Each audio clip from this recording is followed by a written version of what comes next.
Hey guys, welcome to a new video. I'm Stephanie West. I'm an LPC here in the state of Michigan, and I want to give you a little bit of kind of neuroscience to help us with thought patterns and why taking our thoughts captive and being so specific and intentional with what we think about really matters far more than we really ever used to understand.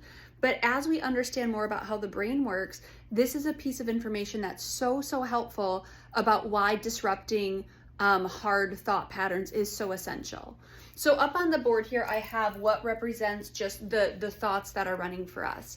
And I want to use a very specific anecdote. Probably about 15 years ago, I had someone in my life where there was a big betrayal that went on, and we had the first time I had met them, we had gone to a restaurant over on East Paris and 28th Street area. And so after kind of the betrayal piece happened, it was one of those things where every time I saw the restaurant, I thought of this particular person, and I had a lot of sadness and anger and frustration. Now, what we need to know is when we think about something that was very traumatic for us or something that was very wounding, it's going to imprint on our psyche. It's going to imprint in our thought pattern. Now, the bummer is every time I passed that restaurant and thought poorly about this particular person or this particular experience, it would hit me as though it were a fresh memory. And it would start to accumulate negative thoughts every time I'm going past that particular restaurant because I was kind of absorbing it as though it was a fresh wound. Now, with that in mind, how am I going to get through the pain of anything if every time I'm thinking about something, it's affecting me as though it's a new wound? That's a problem. And so one of the things I had to do was I had to say, I need to change the meaning of that restaurant. Now, we can do that through kind of replacing it with positive thoughts. We can do that with really kind of diluting things with neutral thoughts. Those are both okay. But what happened was probably about a year ago, I had called up a girlfriend and said, hey, we're going out for lunch this week, and there's a particular restaurant that has a really kind of negative connotation for me. Would you be willing to go there with me so we can at least kind of supplant that particular negative thought? And so I went to this restaurant with my friend, and we had a great time together. And in essence, I've added a positive experience at that restaurant. Well, about 2 weeks later, I took my state boards and I passed them. National boards, state boards, I forget. Anyway, I am a legit therapist. I promised I passed all the tests. But one of the things I did after that, I said, no matter what happens with this test, I'm going to take myself out for a meal. But I picked this particular restaurant as my celebratory restaurant. So instead of now having all of these negatives and this one positive, I've decided that I'm going to put in a second positive. Now, thankfully, I passed my test, or it could have been another negative, right? But I did pass my test, and I took myself to this restaurant, and I created another positive experience. Now, because I know that the negative experiences multiply when I think about them, I can run this same hypothesis that also works if I think about the positive experiences.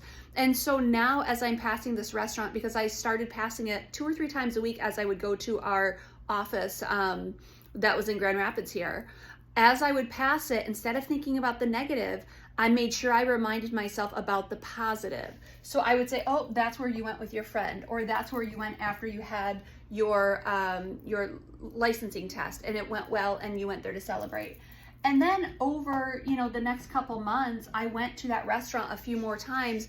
These times were not necessarily to take the edge off the bad memory, but some of these were just, I wanted Mexican food and it sounded delicious, so I went to this restaurant. And so I'm creating some neutral experiences, I'm creating some positive experiences, but the point is that I diluted the intensity of the negative experiences. Now, that restaurant will always have a somewhat of a connection to once upon a time, 15 years ago, something hard that happened.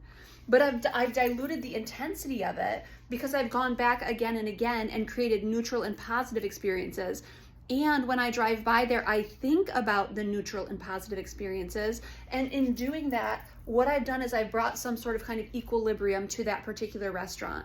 It's no longer as intense of a place for me because I've gone through the work of reminding myself that neutral things happen there too and positive things happen there too.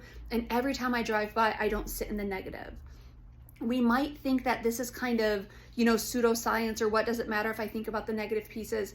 I assure you, it matters so much to our brain health. If we sit in the negative and we refuse to switch the script, we refuse to combat some of those automatic negative thoughts, we are doing compounding harm to our psyche over time. And we have the power to dilute the negative and at least bring neutral into it, or possibly reframe it as a positive thing. Or just in general, it's not as scary as it once was. So I want you to think through, is there a place that you avoid?